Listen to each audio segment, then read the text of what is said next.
কৃষ্ণ জয় গুৰু শংকৰ পৰমধাৰ শ্ৰীমন্ত শংকৰদেৱ সংঘৰ মহামান্য পদাধিকাৰ বাপজনা আমাৰ বিষয় বিভাগসকলে আদৰি লৈ আহি আছে।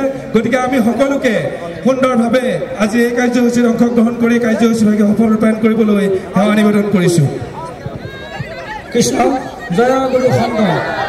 আজি এই পবিত্ৰ দিনত পবিত্ৰ খানত উত্তোলন কৰিবলৈ লোৱা হৈছে শ্ৰীমন্ত শংকৰদেৱ সংঘৰ পবিত্ৰ ধৰ্মধ্বজা। এই ধৰ্মধ্বজাই বহন কৰিছে এক মহা সমন্বয় বাৰ্তা, যি বাৰ্তাই মহাপুৰুষজনাৰ আদৰ্শৰে সমগ্ৰ জাতি জনগোষ্ঠীক একত্ৰিত কৰি মানৱীয় আদৰ্শৰে মহীয়ান কৰি আহিছে। এই যাত্ৰা শ্ৰীমন্ত শংকৰদেৱ সংঘৰ অজয় যাত্ৰা।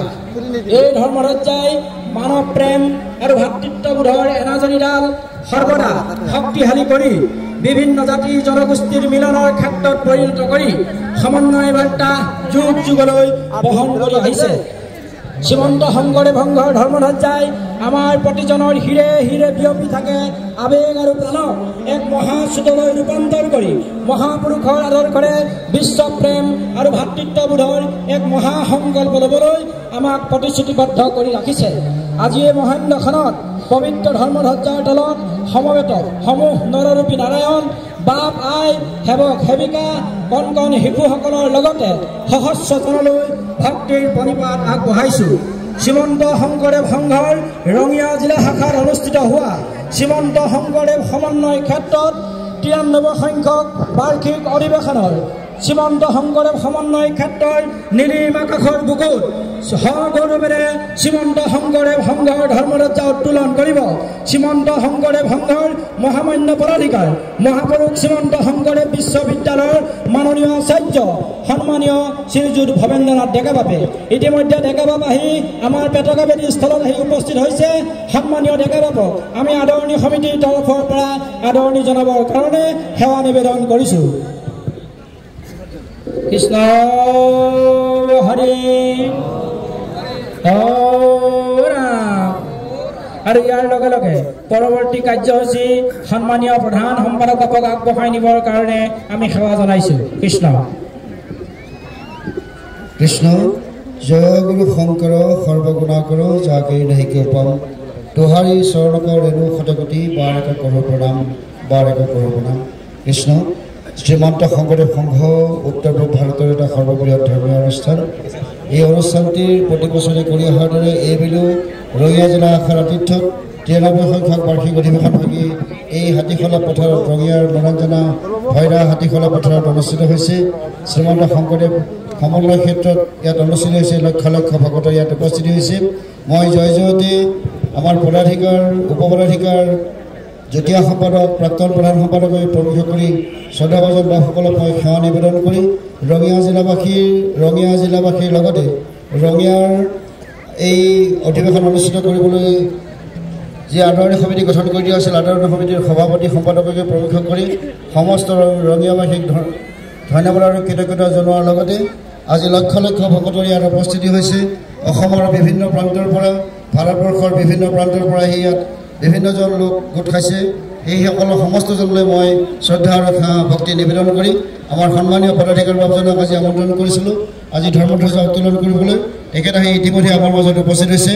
তেখেতে পতাকা পাতি লৈ যোৱাৰ আগমুহূৰ্ততেই মই ইয়াত সমবেত হৈ থকা গায়ন বায়নৰ দলটিক গুৰুভাত পৰিৱেশন কৰিবৰ কাৰণে সেৱা জনাইছোঁ। কৃষ্ণ কৃষ্ণ শংকৰ গুৰু হৰি ৰাম ৰাম।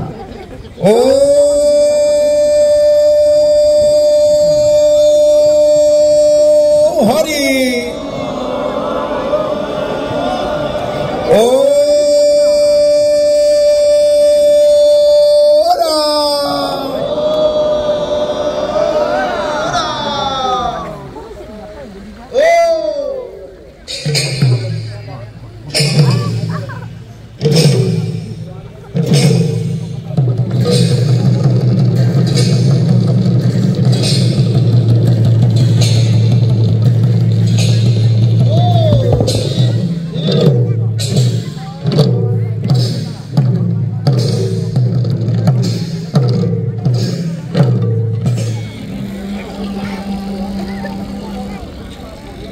Krishna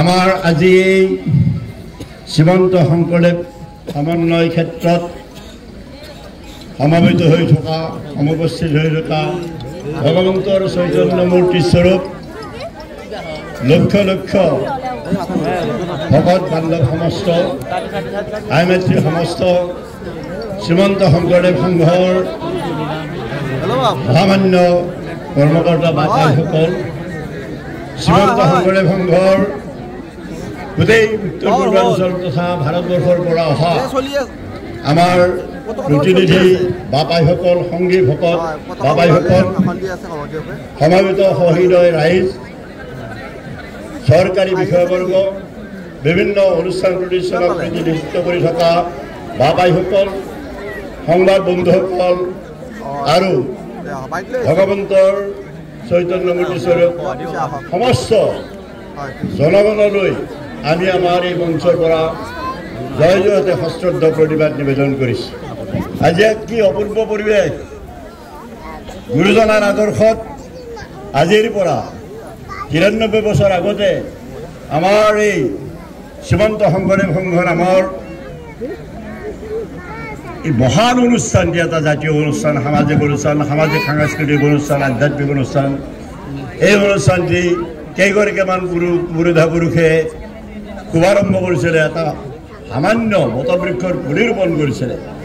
আজি ফলে ফুলে জাতিষ্কাৰ হৈ ডালে পেটে জাতিষ্কাৰ হৈ সমগ্ৰ বিশ্বলৈ তাৰ ডালপাত বিয়পি গৈছে আৰু আমাৰ অসমীয়া জাতীয় জীৱনৰ মহত্ব গৰিমা পৰিশীলতা মানৱতা সমস্ত কথা আজি যে আমি অসমীয়া এটা অতি উন্নত চহকী সংস্কৃতিবান সুভদ্ৰ জাতি এই জাতিটোৰ সুদৃঢ় বুনিয়াদ ৰচনা কৰি থৈ গৈছিলে আজিৰ পৰা ৫৫০ বছৰতকৈ অধিক কাল পূৰ্বে পঞ্চদশ শতিকাৰ মাজভাগত যুগমতাৰী মহাপুৰুষ শ্ৰীমন্ত শংকৰদেৱে যিজন মহাপুৰুষ আছিলে ত্ৰিভুৱন বন্দন দৈৱক নন্দন জোহৰি মাৰণ বংশ জগজন তাৰণ দেৱ নাৰায়ণ শংকৰ তাকেৰি অংশ। আমি হিন্দুসকলেই হওক হিন্দু বুলিয়ে কৈছোঁ সনাতন ধৰ্মৰ মানুহবিলাকক হিন্দু বুলি জনাজাত হৈ গৈছে বা অন্যান্য ধৰ্মৰ মানুহবিলাকেই হওক আমি সকলো ধৰ্মতে আমি দেখিছোঁ যে আমি অৱতাৰবাদত বিশ্বাস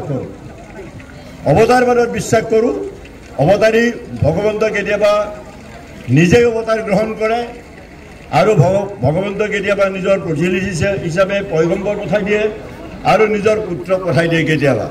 তেনেধৰণে ভগৱন্তৰ এই ধৰণে আমি যে সকলো আমাৰ যিমানবিলাক চৰিত ধৰ্ম আছে পৃথিৱীত সকলো ধৰ্মই একেশ্বৰবাদত বিশ্বাস কৰে আৰু সকলোৱে অৱতাৰবাদত বিশ্বাস কৰে। আমাৰ সনাতন ধৰ্মৰ মতে আমাৰ ভগৱান কৃষ্ণ নিজেই কৈ গৈছে জৰা জৰা হি ধৰ্মস্য গ্লানিৰ ভৱতি ভাৰত অভ্যুত্থানম ধৰ্মস্য তদাত্মনম সৃজন্যহম পৰিত্ৰাণায় সাধুনাম বিনাশায় দুষ্কৃতম ধৰ্ম সংস্থাপনাৰ্থেয় সম্ভৱামি যুগে যুগে। যে ধৰ্ম সংস্থাপন কৰিবৰ কাৰণে সন্তসকলক পৰিত্ৰাণ কৰিবৰ কাৰণে দুষ্ট দমন কৰিবৰ কাৰণে সংস্কৃতি স্থাপন কৰিবৰ কাৰণে আজি যুগে যুগে অৱতাৰ ধৰি আছে। আমাৰ ধৰ্মত ভগৱন্তই নিজেই আহে আৰু অংশৱতাৰ হয়। আমাৰ ধৰ্মমতে আমি একেশ্বৰবাদত বিশ্বাস কৰোঁ একদেৱ একশত একবিনে নাই কেৱ। এইটো কেৱল মহাপুৰুষ গুৰুজনাই দিয়া বাণী নহয়, এই বাণী হ'ল আমাৰ গোটেই বৈদিক সনাতন ধৰ্মৰ বেদান্ত সমস্ত গীতা ভাগৱতকে আদি কৰি মহাভাৰত ৰামায়ণকে আদি কৰি আমাৰ ৪ বেদ ১৪ শাস্ত্ৰ অষ্টাদশ পুৰাণ যিবিলাক আছে উপনিষদ যিমানবিলাক আছে মূলতঃ বেদবিলাক অবিমিশ্ৰিত ধৰ্মশাস্ত্ৰ নহয় বা ভকত বেদ অধ্যয়ন কৰিব আপোনাসকলে 4 বেদ বুলি আগতে ত্ৰিবেদ আছিলে তাৰপিছত অথৰ্ব বেদ যুগ হৈ 4 বেদ হৈছে চতুৰ্বেদ এই চতুৰ্বেদৰ সকলোবিলাক কথা কেৱল ধৰ্মৰ কথাই নহয় তাত সামাজিক কথাও আছে তাত জৰা ফুকাৰ কথাও আছে তাত কুমন্ত্ৰবিলাক আছে অথৰ্ব বেদত নন ৰিলিজিয়াছ এলিমেণ্ট বুলি কথা কয় আপোনালোকে জানিলে তাজ্জুব খাই যাব এইবিলাক মানে সেইবিলাকো বেদত আছে তেতিয়া সামাজিক কথাবিলাক সাংস্কৃতিক কথাবিলাক এই কথাবিলাকো বেদত সোমাই দিয়া হৈছিলে কিন্তু বেদৰ তত্ত্ববিলাক পৰৱৰ্তী কালত বেদ বিভাগ কৰা হৈছে সংহিতা ভাগ কৰা হৈছে সংহিতাবিলাকত তাৰ মন্ত্ৰবিলাক আছে তাৰপৰা ব্ৰাহ্মণ শাস্ত্ৰ কিছুমান ওলায়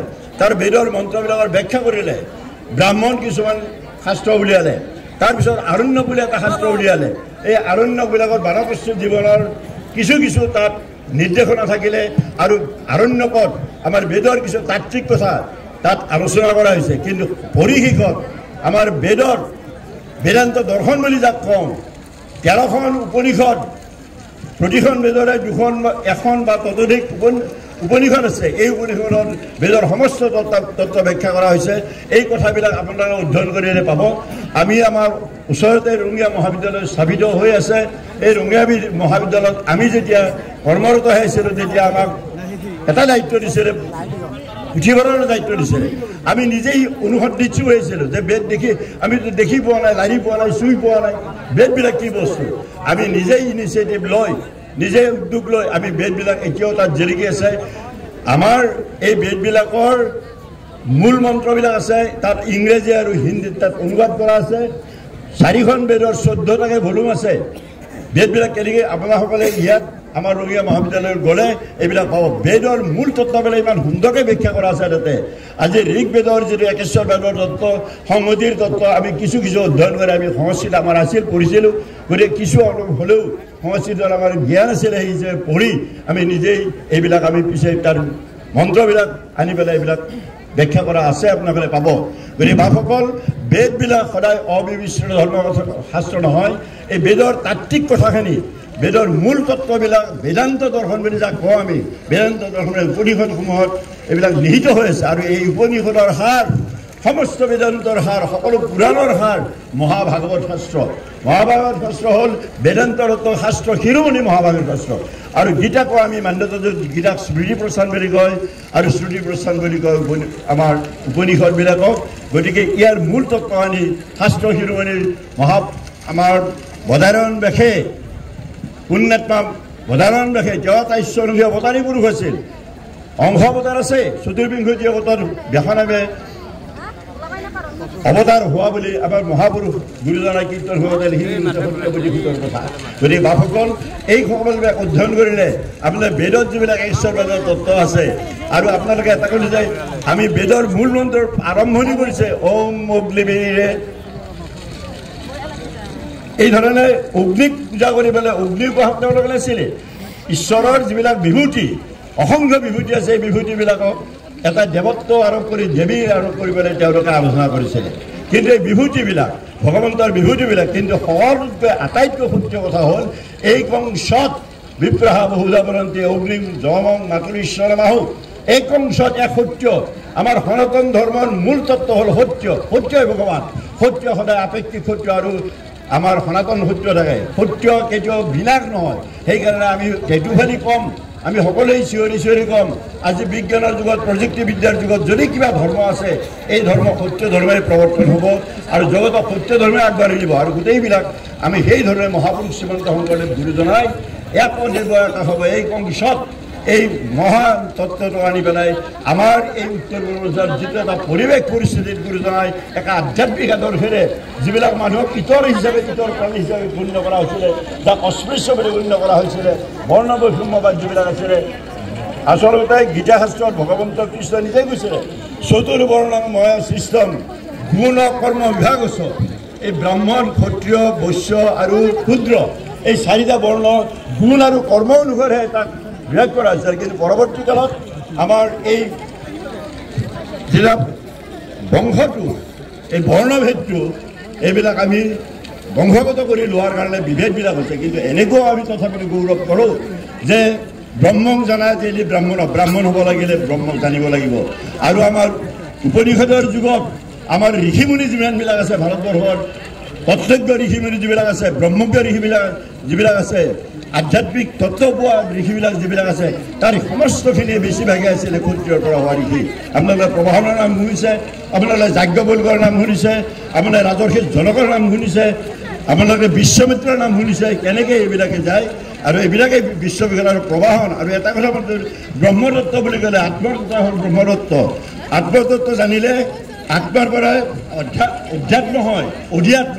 ভগৱন্ত কৃষ্ণদেৱ ঈশ্বৰৰ দুটা পৰম ব্ৰহ্মৰ দুটা ৰূপ আছে বাসুকৰ, এই কথা আপোনাসকলে জানে। এটা হ'ল সাকাৰ ৰূপ আৰু এটা নিৰাকাৰ ৰূপ। নিৰাকাৰ নিৰ্গুণ ৰূপ আৰু সগুণ ৰূপ। নিৰ্গুণ মানে তেওঁ গুণসন্ত নহয়, গুণ আছে, অসংখ্য গুণ, গুণ সীমা নাই। এই গুণৰ সীমা নহয় তেনে তুমি প্ৰভু নিৰ্গুণ, গুণৰো সীমা নাই। নিৰ্গুণ হয় জীৱ, হৈ গুণ গায়। নিৰাকাৰ কিয় কৈছে? যদিক প্ৰাকৃত আকাৰৱৰ্জিত ভৈলন্ত যিহেতু হৰি, সেইটো সেই নিৰাকাৰৰ নাম আচন্ত ঈশ্বৰে ধৰি ধৰি মহাপুৰুষ মাধৱদেৱে বৰগীতত গাই গৈছে। গতিকে মহাপুৰুষ শংকৰদেৱে এই ধৰণে আমাক নিৰ্গুণ ব্ৰহ্মৰ সগুণ ৰূপ, কাৰণ নিৰ্গুণৰ উপাসনা সম্ভৱ হ'ব নোৱাৰে। আমি নিৰ্গুণক কাকো আমি উপাসনা কৰিব নোৱাৰোঁ। সগুণ ৰূপ আমি ভগৱন্ত কৃষ্ণদেৱ। কৃষ্ণ হ'ল পৰমাত্মাৰ পূৰ্ণ অৱতাৰ, পৰম ব্ৰহ্মৰ পূৰ্ণ অৱতাৰ। আৰু এই যে নিৰ্গুণ আৰু সগুণ এইটো বেলেগ বস্তু নহ'ব, একেটা মুদ্ৰাৰে এই পিঠি আৰু পিঠি। নিৰ্গুণটোৱে বিধেত থাকিব, সগুণটোৱে বিধেত থাকিব। গতিকে সবিশেষ ৰূপ, নিৰ্বিশেষ ৰূপ, নিৰ্গুণ সগুণ ৰূপ বা নিৰাকাৰ সাকাৰ ৰূপ। আমাক ভগৱন্তক আমি সাকাৰ ৰূপত আমি উপাসনা কৰিব লাগে। দৈৱ নন্দন কৃষ্ণ। গতিকে কৃষ্ণ আহি কি কৃষ্ণ মানে সংস্কৃতি। আপোনালোকে চাব, কৃষ্ণ মানে আৰ্য সংস্কৃতি, সুসভ্য সংস্কৃতি। আমি সংস্কৃতি কাক কম?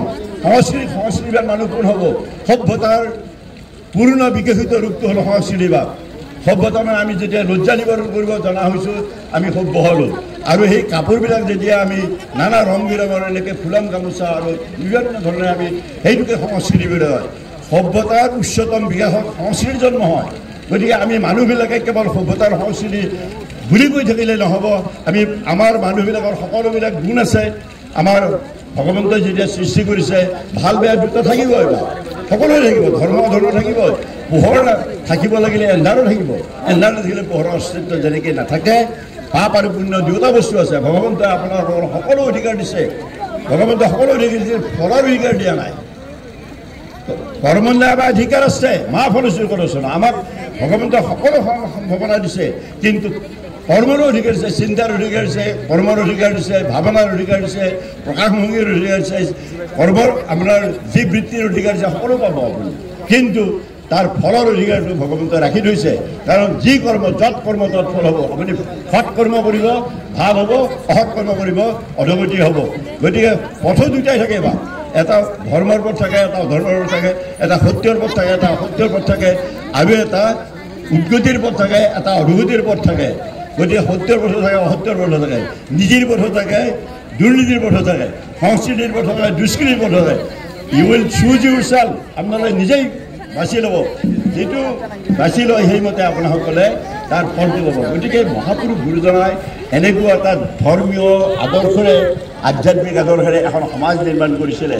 মানুহক মানৱীয় প্ৰমূল্যবোধ দিছিলে, মৰ্যাদা দিছিলে, আত্ম অভিমান দিছিলে, স্বাভিমান দিছিলে। যিবোৰ মানুহক আমাৰ নিচিনা মানুহবিলাকক যিবিলাকে অস্পৃশ্য ইতৰ প্ৰাণী বুলি সিদিলে নাই বাপ।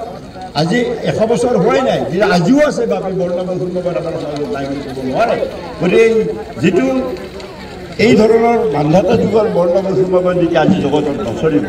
সাম্যবাদ চলিব, মানৱতাবাদ চলিব, মানৱীয় প্ৰমূল্যবোৰ সকলোৱে শিকিব লাগিব। জন্মেন জায়ত শূদ্ৰ, সংস্কাৰত দ্বিজবশ্যতে, জন্মৰ সকলোৱে শূদ্ৰ হৈ থাকিব। আৰু তাৰপিছত আমি সংস্কাৰ লৈ সেই আদৰ্শৰে মহাপুৰুষ গুৰুজনাই এটা আধ্যাত্মিক আদৰ্শৰে এখন সমাজ পাতিছিলে। আমাৰ ইয়াত সকলো জাতি, বঢ়িয়া কীৰ্তন পলিত জাতি, ভাৱে বৈকুণ্ঠক 34 জাতি, 34টা জাতি পেলাই আমাৰ এই কীৰ্তন কৰি আমাৰ সেই ধৰণৰ আমাৰ অসমৰ মানুহবিলাকে বৈকুণ্ঠলৈ গতি কৰিবৰ এই সুবিধাটো পাইছিলে। গতিকে আমি গুৰুজনাৰ সেই আদৰ্শৰে সেইটো স্ফুৰিত হৈছিলে। এইটো হয়, সকলো ধৰ্মৰে মানুহৰ লাগে। ইছলাম ধৰ্মটো লাগিছে, খ্ৰীষ্টান ধৰ্মটো, ইছলাম ধৰ্মটো যেনে চিয়া আৰু চুন্নি দুই এটা হৈ দিলে গ'ল। খ্ৰীষ্ট ধৰ্মত যেনেকৈ প্ৰটেষ্টাণ্টিজিম আছে, কেথলিচিজিম ওলালে, ঠিক তেনেকৈ আমাৰ শ্ৰীমন্ত শংকৰদেৱ গুৰুজনাই যেতিয়ালৈ জীৱিত আছিল 120 বছৰ বা 119 বছৰ কিমান বয়সত গুৰুজনাই যেতিয়া ভূপিণ্ড হয়, তাৰপিছতো মহাপুৰুষ মাধৱদেৱক সুযোগ্য মহাপুৰুষ মাধৱদেৱ গুৰুভাৰত কৰি ভগৱন্তৰে গতি কৰিছিলে মহাপুৰুষ গুৰুজনাই। আৰু সেই মহাপুৰুষ গুৰুজনাই যেতিয়া প্ৰায় 28 বছৰ কাল 3 দশক কাল তেখেতৰ গাটোতে চাৰ্টৰ নিচাকৈ থাকি এই যে আমাৰ ভক্তি আন্দোলনৰ গুৰি ধৰি থকা অন্যতম মহাৰথী মহাপুৰুষ মাধৱদেৱ যিটো কৰি মহাপুৰুষক আমি অসমীয়া জাতি কেতিয়াও পাহৰিব নোৱাৰি। যিটো কৰি মহাপুৰুষক গুৰুজনাই নিজেই কৈছে, কোনেও মাধৱমৰ থাকিবাৰ ধান দশম কীৰ্তন মূৰ্তিৰ সমান, ঘোষানামে শাস্ত্ৰখনি তুমিও লিখিবা, ঘোষা ৰত্নাৱলীৰ মধ্যে তুমিও থাকিবা, এইবুলি মহাপুৰুষ গুৰুজনাই আদেশ দি কৈছে।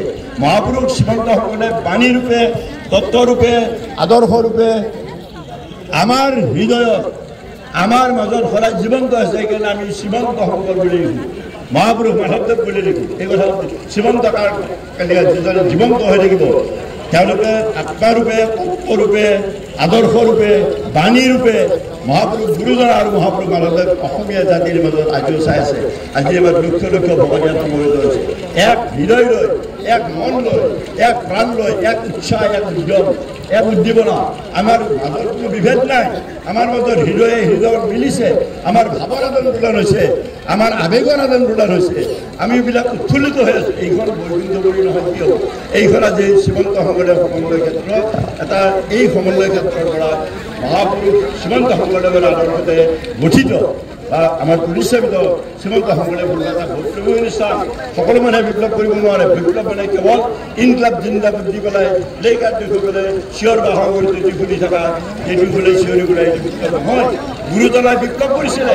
বিপ্লৱ মানে কি, আমি য'ত আছোঁ তাৰ পৰা আমাৰ প্ৰগতি হ'ব লাগে, প্ৰগতিটো আমি প্ৰগতিলৈ ৰূপান্তৰ কৰিব লাগে, এই প্ৰগতিটো আৰু ত্বৰান্বিত কৰিব লাগে, অৰ্থক্ষেত্ৰ কৰিব লাগে।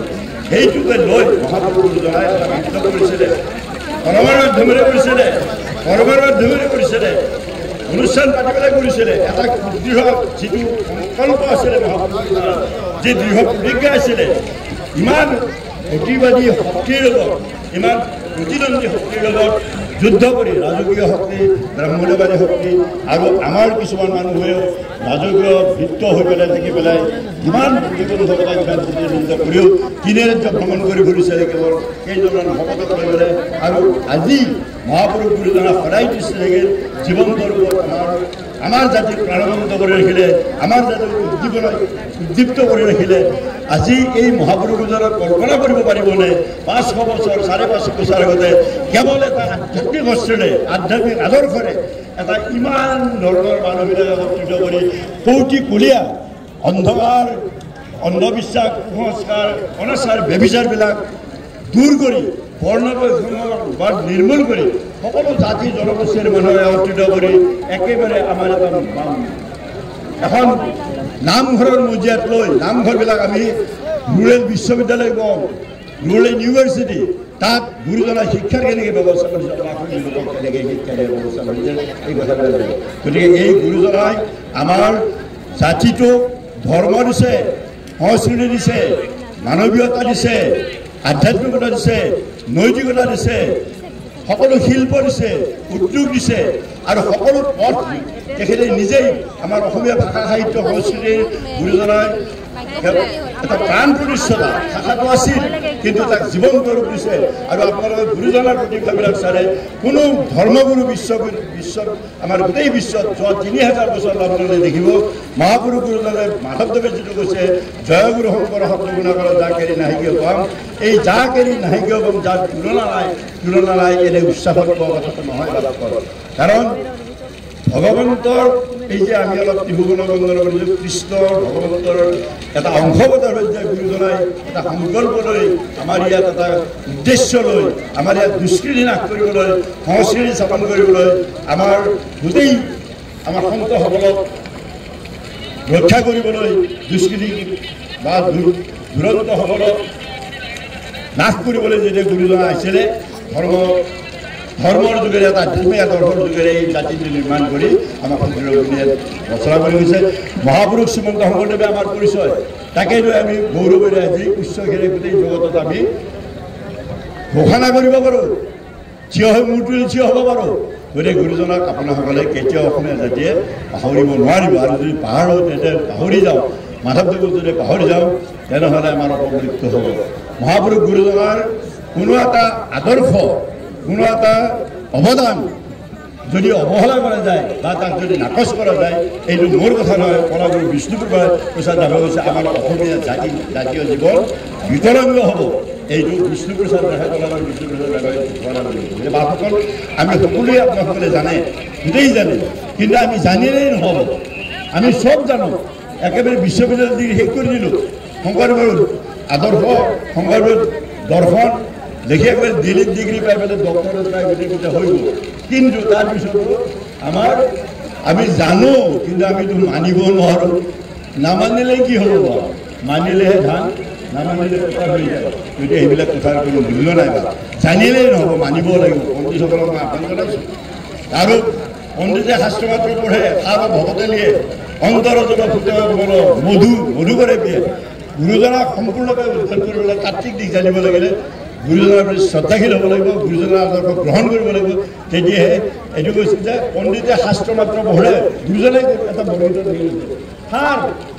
সাৰ তত্ত্ব সেইকাৰণে শংকৰে শুদ্ধমত ঈশ্বৰৰ ভক্তিৰ তত্ত্ব প্ৰচাৰে শাস্ত্ৰ সাৰ জানি যিমানবিলাক ধৰ্মগুৰু ভাৰতবৰ্ষত আধ্যাত্মিক গুৰু বা নৱবৈষ্ণৱ ধৰ্মগুৰু আছিলে শৰণ ধৰ্ম কোনো দিয়া নাছিলে বাবা শৰণেখেৰি ভগৱতীৰ বীজ শৰণেখেৰি প্ৰেমানন্দ তাৰ ফল শৰণ মিলাই ভগৱতী আমাৰ ঘৰতে যেন কোনো কথা নাই গতিকে পাণ্ডিত্যৰ কোনো গুৰু আৰু মহাপুৰুষ গুৰুজনাই সেই সৰু পণ্ডিত বুলি কোৱা নাই পণ্ডিত কাক কৈছে বা সমাজৰ ভিতৰত সেই পাণ্ডিত্য আমাৰ মানুহবিলাক পণ্ডিত আমাৰ ভকতসকলৰ পণ্ডিত কিয় সমাজৰ ভিতৰত আছে ব্ৰাহ্মণৰ চন্দনৰ বিচাৰি দাঁতত চৰাজাৰ ভৈলাই দৃষ্টিয়ে বতুল নিশত সাজুজাৰ ভৈলাক তাহাকেহে পণ্ডিত বুলিও এইটোৱে তাৰমানে পাণ্ডিত্যৰ পণ্ডিতৰ এটা ডেফিনেশ্যন দিছে গতিকে ভাসকল আমি সকলোৱে সামৰি লৈছোঁ শ্ৰীমন্ত শংকৰদেৱ সংঘ ২৭ জনগোষ্ঠী আজি একত্ৰিত কৰিছোঁ লক্ষ লক্ষ ভকত পূৰ্বাঞ্চলৰ পৰা ভাৰতৰ বিভিন্ন স্থানৰ পৰা যুদ্ধবাৰে আহি তেওঁলোকে জীৱন ধন্য কৰিছে সকলোকে আমি ভক্তিপূৰ্ণ সেৱা নিবেদন কৰিছোঁ কষ্ট বুলি নাভাব বৈকুণ্ঠতাৰ বিষয়ে কষ্ট থাকিব আমাৰ কেৱল আনন্দ আনন্দ আনন্দ প্ৰেম আনন্দ ভকতিৰ আনন্দ ঈশ্বৰ প্ৰাপ্তিৰ আনন্দ ভগতৰ সংগত আনন্দ সেই আনন্দত আপোনালোকে অৱসান কৰক আৰু আপোনালোকৰ জীৱন ধন্য কৰক এইখিনি কথাৰে আজি আমাৰ এই বক্তব্য সামৰণি মাৰিব গৈছোঁ আমাৰ হৈ যোৱা ইমান কম সময়ৰ ভিতৰত সিমান কোৱা কথাটো অসুবিধাও হয় আমিতো আৰু হাতী মেলি ঘূৰি কৰি ঘৰুৱা সেই কথা নাই তথাপিতো দুআষাৰ কথা মাত্ৰ আপোনালোকে অৱগত কৰিলোঁ গুৰুজনাক আপোনালোকে শ্ৰদ্ধা কৰিলোঁ অসমীয়া জাতিয়ে পাহৰি নাযাব আৰু সমস্ত জাতিয়ে আমাৰ শ্ৰীমন্ত শংকৰদেৱ সংঘৰ যিবিলাক আমি কল্যাণমূলক জাতীয় সংহতিৰ কাৰণে যিবিলাক কাম কৰি আছোঁ সকলোৱে আমাক সহযোগিতা আগবঢ়াব এইখিনিৰে মোৰ হ'ব পৰা ভক্তিৰ কাৰণে সমৰ্থন মাগি বক্তব্য সামৰণি কৰিছোঁ অপৰাধ বিনাশনে এতিয়া আমি 4 জয় দিম আপোনাসকলে আমাৰ লগত জয় জগতগুৰু শ্ৰীমন্ত শংকৰদেৱ জয় হৰিনাম ধৰ্ম জয় শ্ৰীমন্ত শংকৰদেৱ সংঘ জয় শ্ৰীমন্ত শংকৰদেৱ সংঘ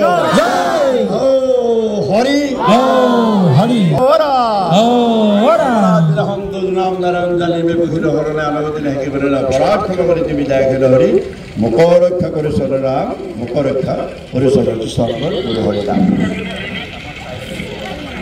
জয় জয় কৃষ্ণ পৰমখ্যাত ভজন বাবাৰ ব্যক্তি সমস্ত আজি আমাৰ শ্ৰীমন্ত শংকৰদেৱ সংঘৰ পদাধিকাৰ বাবজনাই পতাকা উত্তোলন কৰি আমাক যি কৃপাধন্য কৰিলে তেখেতক ধন্যবাদ আৰু কৃতজ্ঞতা জনাইছোঁ আৰু আজিৰ এই পতাকা উত্তোলনৰ স্থলীত সমবেত সমস্তজনলৈ ধন্যবাদ কৃতজ্ঞতা আৰু শ্ৰদ্ধা নিবেদন কৰি আমি পতাকা উত্তোলনৰ কাৰ্যসূচী ইয়াতে সামৰিব খুজিছোঁ ইয়াৰ পৰৱৰ্তী অনুষ্ঠান ভাগৱত ভ্ৰমণ আৰু সাংস্কৃতিক সমাজতে অনুষ্ঠিত হ'ব তাতে আপোনাক সহযোগে সকলোৰে সহায় আৰু সহযোগিতা উপস্থিতি কামনা কৰিছোঁ জয় গুৰু শংকৰ অপৰাধ বিনাশন কৃষ্ণ